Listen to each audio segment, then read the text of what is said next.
잘 돼갑니다. 좋은 일이 생깁니다. 한번 이렇게 전후좌우로 얼굴 목례하십시다. 예, 사랑합니다. 축복합니다. 잘 오셨어요. 주님이 함께 하십니다. 좋은 일이 생길 거예요. 예, 이 가운데 함께 하지 못하고 떨어져서 가정에서 온라인으로 예배를 드리시는 교우들에게도 동일한 하나님의 은혜와 임재가 함께 하기를 축복합니다. 우리가 읽은 본문은 예수님께서 3명의 제자들과 함께 변화산 위에서 산 아래로 내려오신 후에 귀신 들린 아이를 고치신 사건 이후에 행하신 기적입니다. 귀신 들린 아이를 고치신 기적은 지난 주일 설교했는데요. 기억하십니까? 이 귀신은 더 사악하고 더 강하다고 했습니다. 산 아래에 남아있던 9명의 제자들은 이 귀신을 쫓아내지 못하고 사람들에게 둘러싸여서 곤혹을 치르고 있었습니다. 당시 제자들이 실패한 이유를 제가 말씀드렸는데 무엇이라고 했습니까? 첫째는 주님과 멀어진 데 있다 그랬어요. 아마도 산 위와 산 아래에 있으면서 산 아래에 있는 제자들은 긴장이 풀렸던 것 같습니다. 그러나 이 물리적인 거리보다 정말 중요한 것은 주님과의 그 마음의 거리.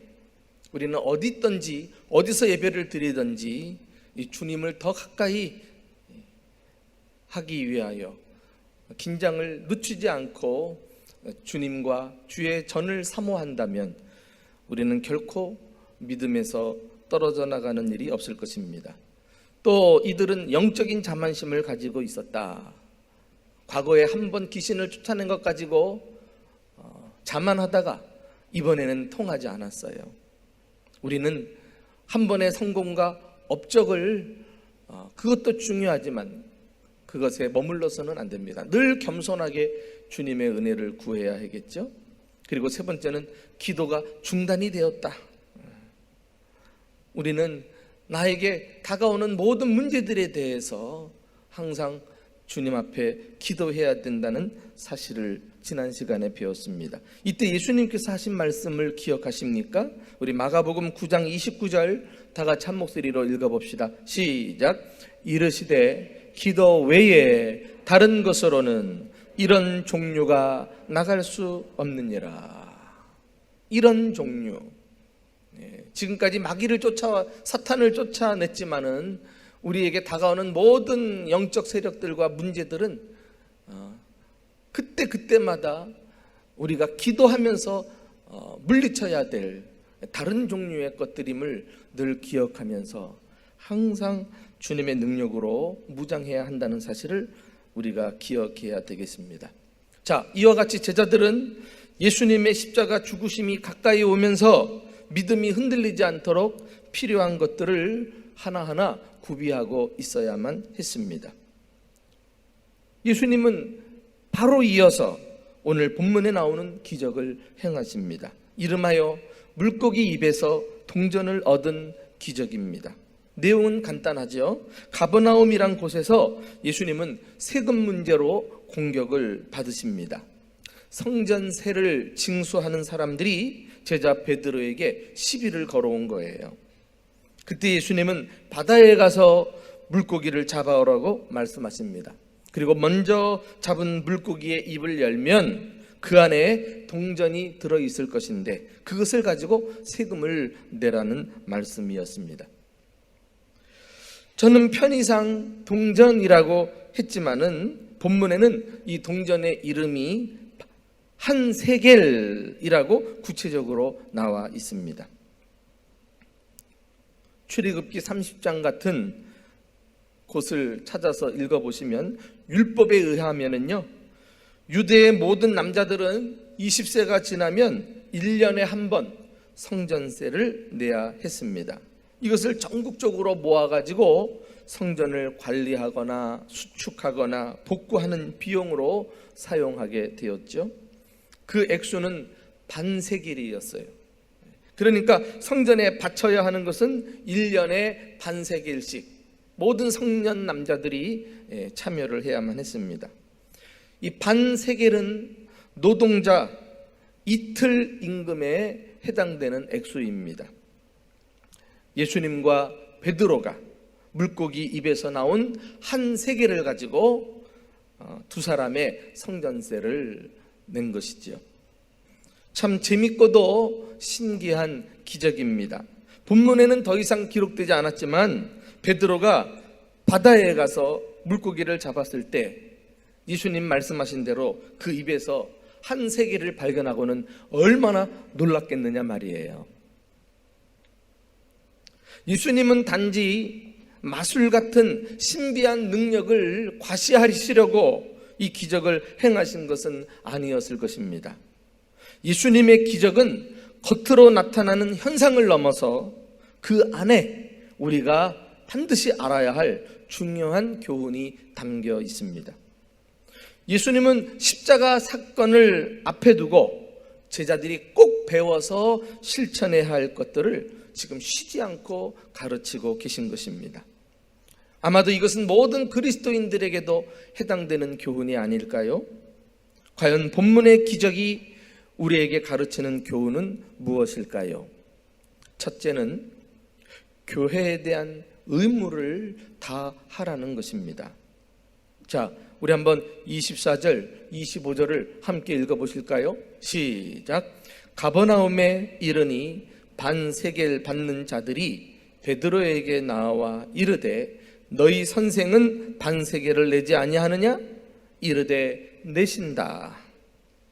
예수님의 일행이 가버나움에 당도했을 때 성전세를 받으러 다니는 사람이 베드로에게 물었잖아요.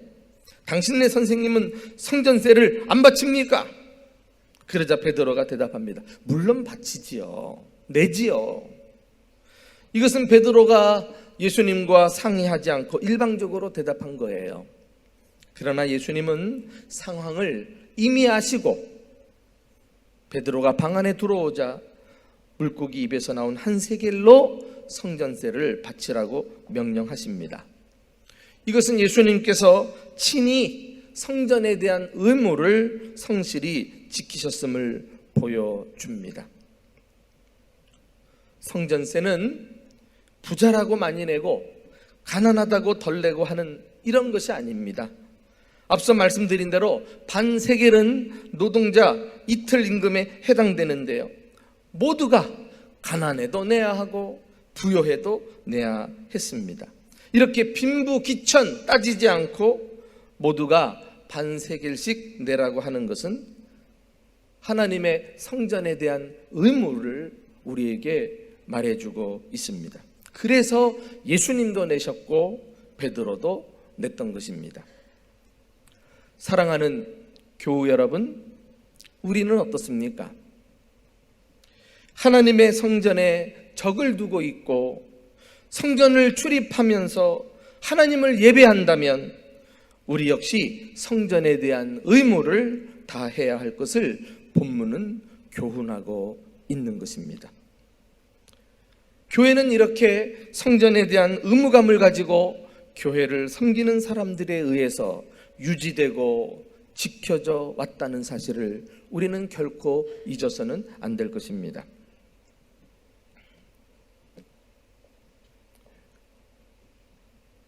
최근에 한 2년 됐나요? 2, 3년 됐나요?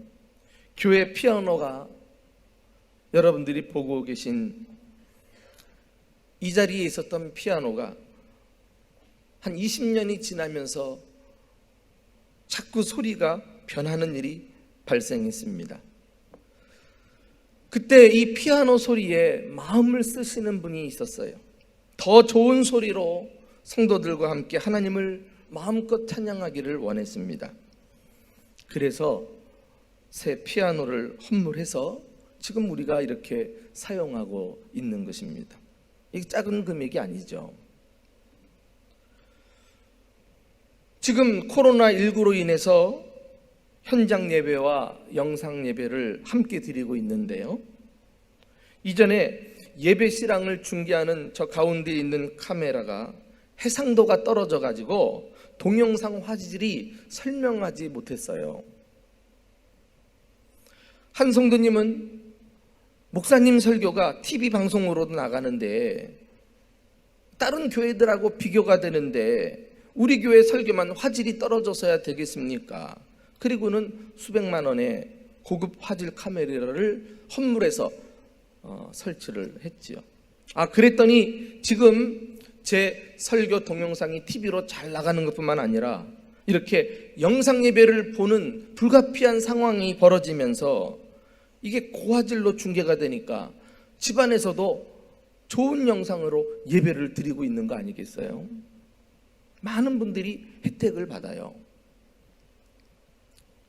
어떤 성도님은 우리 교회가 계속 해마다 선교사를 파송하는 교회이니까 무엇보다도 돈이 많이 필요하다고 부담감을 가지고 암 수술해서 받은 보험금 1,000만 원을 선교 헌금으로 드렸어요.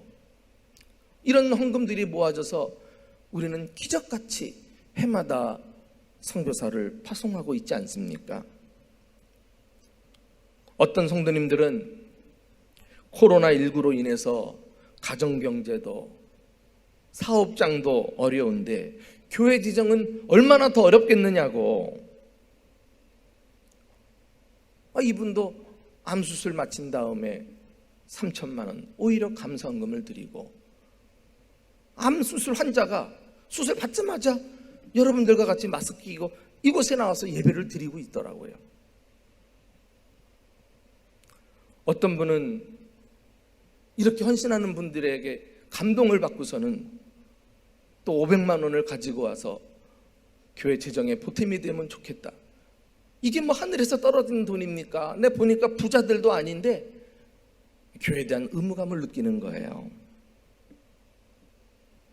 그래서 지난 7월 첫 주가 맥주감사 헌금인데요, 매추감사 주일이었는데 여러분도 알다시피 이 교회 예산은 전년도보다 조금씩 더 높이 책정을 해서 우리가 좀 힘이 겹지만은 그 목표에 도달해 봅시다. 노력하는 게 교회 재정이 아니겠어요? 그 예산위원회가 올해 맥주감사 헌금 목표는 2,500만 원이다. 자꾸 이렇게 조금씩 올리는데 목회자인 제가 오히려 부담이 되더라고요. 성도들이 그 목표를 도달할까? 올해는 또 가뜩이나 코로나 때문에 성도들도 모이기가 어려운데 참 부담이 된다, 이런 마음을 가지고 있었는데 성도들이 오히려 목사보다 믿음이 좋은 것 같아요.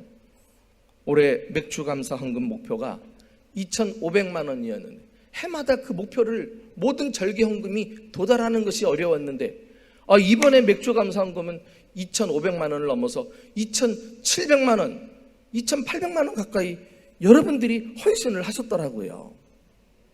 놀라운 일이에요. 정말 감사하고 감동이 와요. 이런 마음, 교회에 대한 의무감을 가지고 내가 교회를 지켜야지, 나라도 교회에 보탬이 돼야지, 이렇게 최선을 다하는 교회 생활이 성도로서 마땅한 태도라고 할 수 있습니다. 앞서 제가 소개한 분들은 시키지 않아도 자발적으로 교회 필요를 채운 고마운 분들이에요. 그리고서는 하나같이 누가 했는지 이름이 드러나지도 않게 하시더라고요. 여러분들도 교회를 책임지겠다는 마음을 가지고 교회를 한번 다녀보세요. 교회의 필요가 눈에 들어올 것입니다. 혹시 가난하신 성도님들은 부담을 느낄 수 있어요. 드리고 싶어도 넉넉히 풍성히 드리지 못하니까 내 헌금은 빛이 나지도 않을 거야. 그리고서 아예 마음을 닫는 분들도 계시지 않겠어요? 그러나 앞서 말씀드린 대로 가난하면 가난한 대로 주어진 여건에서 교회에 대한 의무를 다하는 것이 중요한 것입니다. 주님은 그 마음을 아시니까. 어느 교회에 가부가 되어 어린아이 5을 키우는 여 집사님이 계셨어요. 집사님은 남의 집에 시간제 식모살이를 하면서 매주일 꼬박꼬박 교회당에 나와서 10,000원씩 헌금을 드렸습니다. 이 사실을 부자 장로님 한 분이 듣고는 목사님을 찾아갔어요. 목사님, 그 여집사님이 어려운 형편에도 헌금을 하는데 보기가 참 딱합니다. 그 헌금을 내가 대신 낼 테니까 앞으로는 헌금하지 않아도 된다고 말씀 좀 해주세요. 목사님도 목사님 제안을 듣고 고맙게 생각을 했어요. 그리고 그 여집사님을 불러 이야기를 했습니다. 집사님, 형편이 어려운 줄 알고 목사님이 장로님께서 매주 헌금하는 것을 대신 내주겠다고 하니 다음 주부터는 헌금 안 하셔도 괜찮아요. 그랬더니 여집사님이 그 말을 듣자마자 목을 놓아 우시는 거예요. 그리고 말합니다. 비록 제가 남의 집 밥 해주고 빨래해가면서 고생스럽게 살지만 주일이 돌아와 하나님께 10,000원씩 헌금을 바칠 때는 더할 나위 없이 기쁘답니다. 그런데 이 기쁨을 왜 빼앗으려고 하십니까? 이 말을 듣고는 목사님과 장로님이 그 앞에 엎드려져 울면서 회개했다는 거 아니에요? 그렇습니다. 우리가 하나님께 바친다고 할 때는 그 바치는 사람만이 아는 그 엄청난 기쁨과 은혜가 있는 거예요. 주전 약 520년경에 바벨론 포로 생활을 마치고 유대인들은 본국으로 귀환을 했습니다. 하나님의 은혜죠. 그런데 시간이 흐르면서 문제가 생기기 시작했어요. 성전 중심에 하나님의 백성들이 먼저 자기 집을 짓고 그 안에 들어가 살면서 20년 가까이 지나는데도 성전을 지을 생각을 안 하는 거예요. 삶의 우선순위가 완전히 뒤바뀌어 버린 것입니다. 그래서 하나님은 그들에게 학계 선지자를 보내가지고 책망하셨어요. 그 내용을 우리 함께 좀 들어보실까요? 다 같이 읽어봅니다. 학계서 1장 4절 5절 시작. 이 성전이 황폐하였거늘 이때에 판벽한 집에 거주하는 것이 옳으냐? 그러므로 이제 만군의 여호와가 이같이 말하니 너희는 너희의 행위를 살필지어니라. 귀환한 유다 백성들이 하나님 성전이 회파돼 가지고 황무하게 되었는데 자신들의 집은 판벽한 집에 거한다. 살림이 가능할 정도로 갖춰놓고 사는 그런 주택을 말해요. 그러면서 하나님의 성전에 대해서는 관심을 기울이지 않고 있었던 거예요. 너희 행위를 살필지니라. 이 말씀에서 나는 해당이 되지 않는다고 생각할 수 있을까요? 우리는 어떻습니까? 혹 교회에 대해 이 어려운 시기일수록 뿔뿔이 성도들이 흩어져 있는 가운데서 교회에 대한 관심은 식어지거나 아예 사라져버리고 말지는 않았는지, 교회에 대한 의무는 다 하고 있는지 우리가 한번 돌아볼 필요가 있다고 생각합니다. 두 번째 교훈은 사회생활에서 덕을 세워야 한다는 거예요. 계속되는 예수님과 베드로의 대화를 들어봅시다. 이제 예수님의 관심은 교회 생활을 넘어 사회생활로까지 이어집니다. 우리 한번 25절 이후 읽어보실까요? 시작. 집에 들어가니 예수께서 먼저 이르시되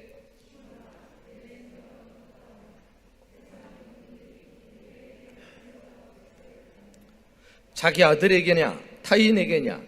베드로가 이르되 타인에게니이다.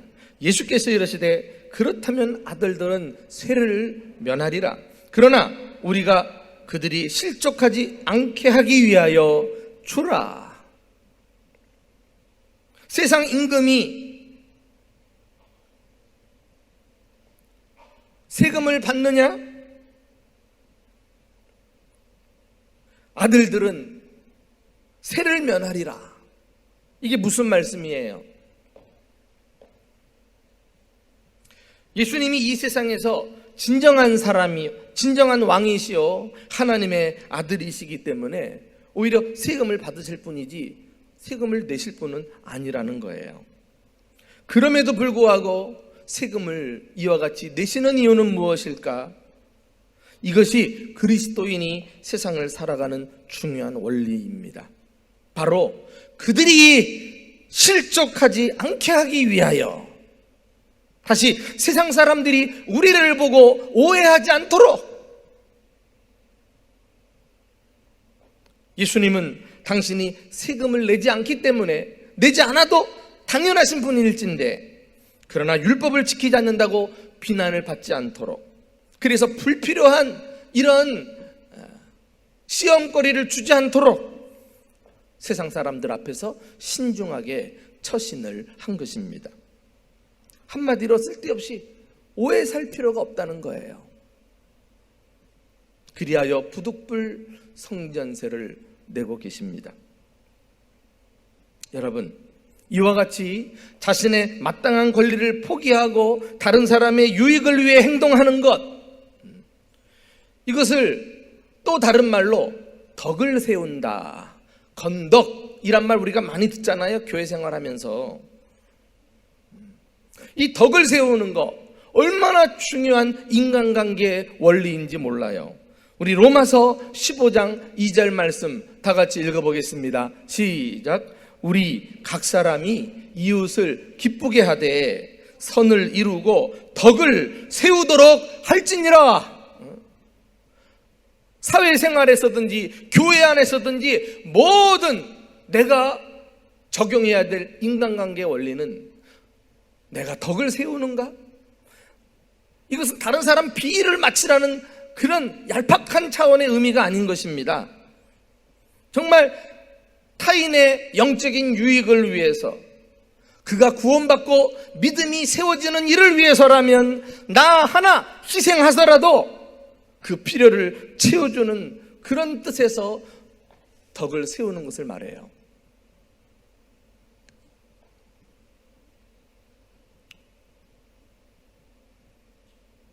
이 덕을 세운다, 반대말은 실족시킨다는 것을 말해요. 저들이 실족하지 않기 위하여 나는 덕을 세우고자 사회 구성원으로서 그들이 오해받지 않도록 처신을 하는 것이죠. 코로나19와 관련해서 어떤 교회들과 목사님들과 그리스도인들의 그 반응과 태도를 면밀하게 이렇게 다양한 태도들을 관찰하는 것도 나에게 영적으로 굉장히 유익이 되더라고요. 어떤 교회는 항상 정부와 충돌을 하듯이 문제를 풀어가는 것을 봅니다.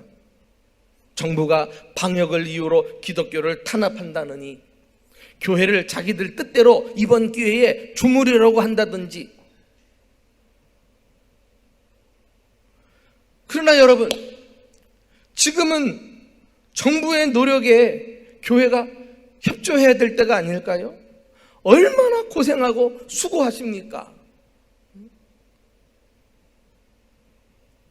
매사에 부정적으로 보면서 삐딱하게 처신하면 손해는 교회가 보는 거예요. 교회 밖에 있는 사람들이 교회 안에 있는 사람들 때문에 염려하고 불안해하지 않도록, 그래도 우리도 국가 시책에 성실하게 따르고 조심할 걸 조심하면서 우리가 또 행동해야 하는 것이 아닐까요?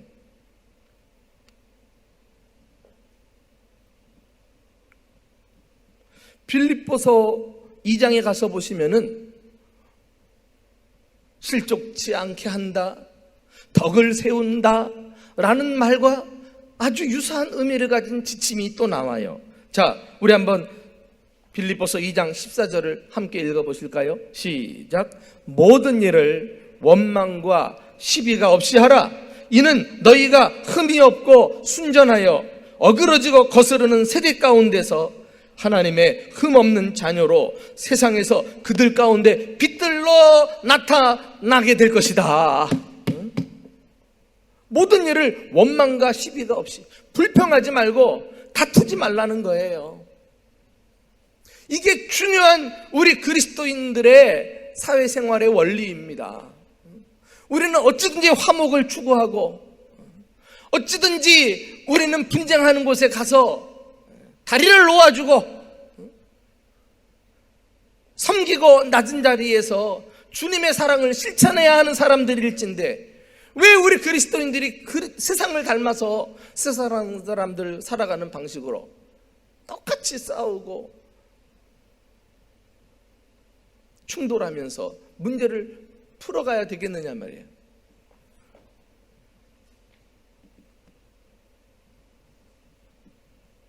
여러분, 우리 그리스도인들은 세상 사람들에게 오해받거나 욕을 먹으면 안 됩니다. 교회 다니는 것들이 말이에요. 교회 다니는 사람이 하면서 인정받지 않으면 전도문이 확 닫혀버리는 거예요. 그래서 그런 말 듣지 않도록 억울해도 참고, 손해가 나도 양보하고, 자기가 먼저 내어주고, 이러면서 덕을 세우고 실족지 않도록 우리가 희생을 감수하는 것이 우리 그리스도인의 삶인 것입니다. 그래야 다 살아나기 때문에.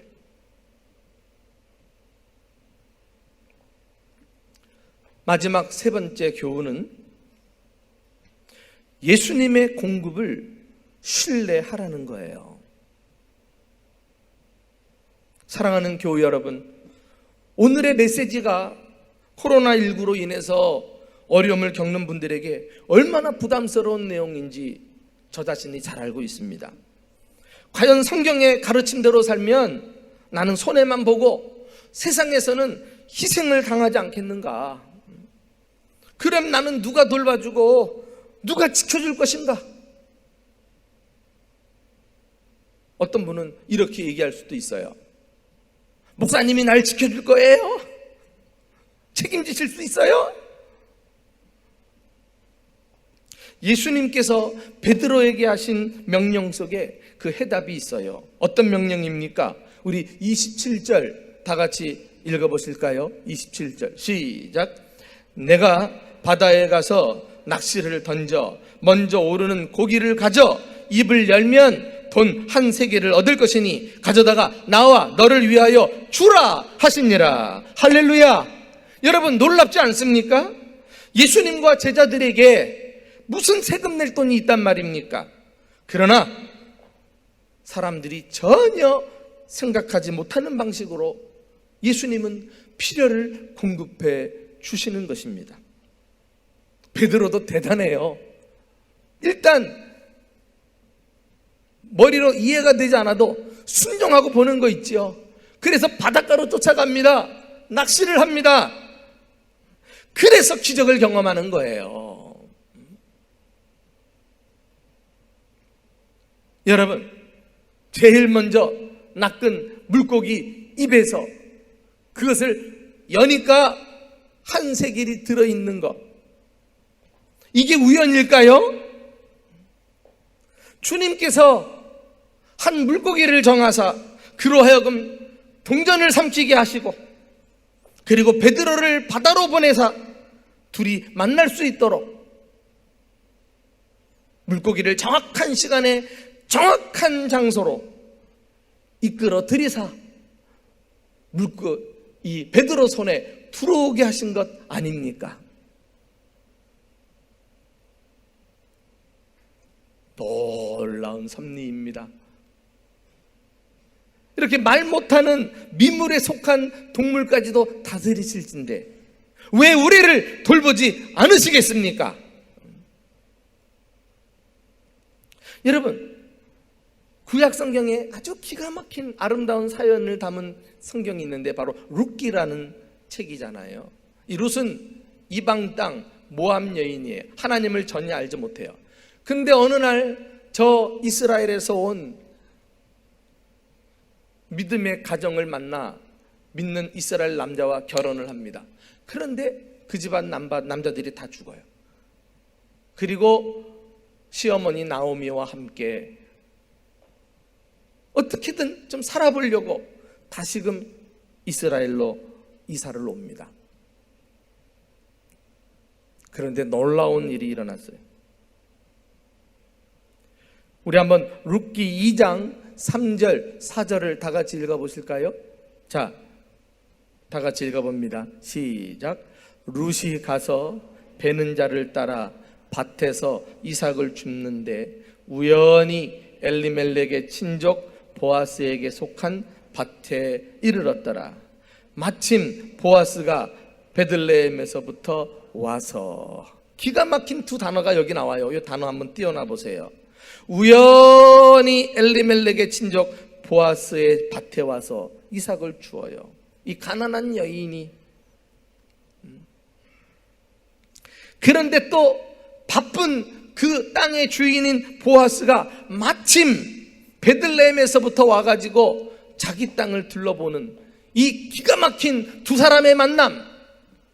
우연히, 마침. 세상 사람들은 이런 단어를 저절로 되어진 일이라고 이렇게 치부해버리지만 우리는 하나님의 역사요, 하나님의 섭리인 줄로 믿습니다.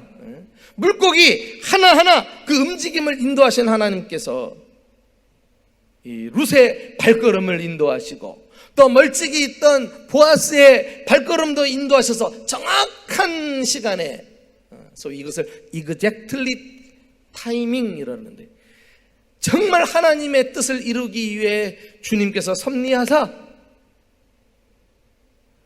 둘의 만남이 가능하도록 섭리하신 것입니다. 그래서 이 가난에 쩌든 이 룻의 집안이 보아스와 결혼을 해요. 아주 이스라엘의 유력한 부자였는데, 그래서 두 사람이 결혼하고 그 후손을 통해서 다윗이 태어나고 예수 그리스도가 이 세상에 오시지 않습니까? 여러분, 물고기의 움직임 하나하나까지 세밀하게 인도하신 하나님은 우리의 발걸음도 정확하게 인도하셔서 나에게 필요한 곳으로 찾아가게 하시고 나에게 필요한 사람을 만나게 하시고, 그래서 하나님의 선하신 뜻을 이루어 주시는 줄로 믿습니다. 그러므로 하나님의 섭리를 신뢰하면서 만사를 주님께 맡기고 살아보세요. 그리고 내가 머무는 곳에서 내가 만나는 사람들에게 최선을 다해서 그들이 실족지 않기 위하여 성실하게 살아보세요. 주님이 책임져 주십니다.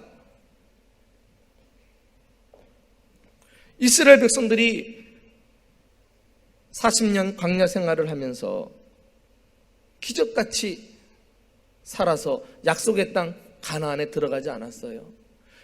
광야는 어떤 곳입니까? 길이 없습니다. 먹을 것이 없습니다. 사람이 살 수 없는 환경이에요. 거기 잘못 들어갔다가 방황하다가 다 죽습니다.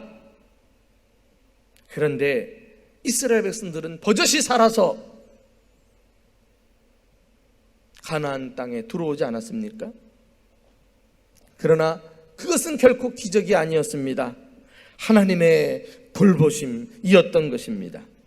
후에 이스라엘 지도자들이 백성들 앞에서 이렇게 고백하는 내용이 느헤미야서에 나와요. 우리 느헤미야 9장 19절 말씀을 한번 좀 다 같이 읽어봅시다. 그들의 광야 생활이 어떠했는지. 자, 시작. 주께서는 주의 크신 국률로 그들을 광야에 버리지 아니하시고 40년 동안 들에서 기르시되 부족함이 없게 하심으로 그 옷이 헤어지지 아니하였고 발이 부르트지 아니하였도다. 할렐루야. 여러분 요 자막 가만히 보세요. 여기서 제일 중요한 단어가 무엇일까요? 여러분들이 관심을 가는, 눈이 가는 단어가 무엇입니까? 광야에서 부족함이 없다는 거요? 이야, 부럽다.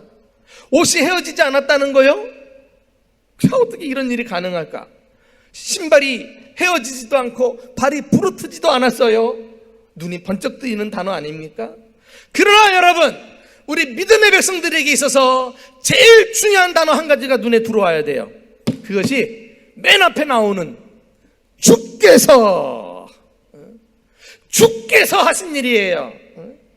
주님이 하셨고 주님이 하시고 앞으로도 주님이 하실 줄로 믿습니다. 이것이 우리가 붙드는 믿음이에요. 우리는 현실만 보고 의심하면 안 돼요. 지금 힘들다고 불평하면 안 돼요. 그것은 하나님 없는 세상 사람들 하는 짓이지. 우리는 어떤 처지에 있어도, 아니 벼랑 끝에 내몰려서 내일 죽을 것 같은 처지에서도 하나님의 공급하심을 신뢰해야 돼요. 하나님의 선하신 섭리를 의심하지 말아야 돼요. 어차피 이 세상은 광야 같은 곳에 던져진 인생이기 때문에 내 힘으로, 내 노력으로는 힘쓰고 애쓴다고 되지 않아요. 주께서, 주님이 도와주셔야 사는 거예요. 주님이 축복하셔야 복을 받는 거예요.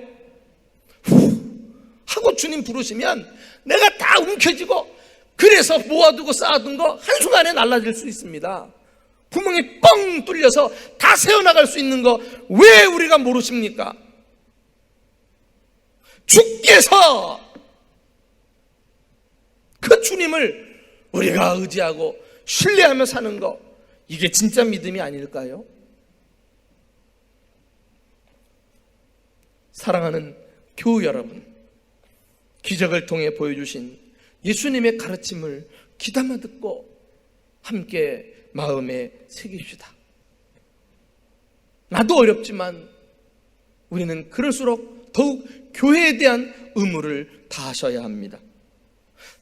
사회생활에서도 우리는 덕을 세우는 일에 지혜롭게 행동해야 합니다. 그리고 주님의 공급하심을 신뢰하면서 먹든지 마시든지 주님께 영광 돌리며 살아가는 저와 여러분 될 수 있기를 예수님의 이름으로 축원합니다. 우리 다 같이 찬송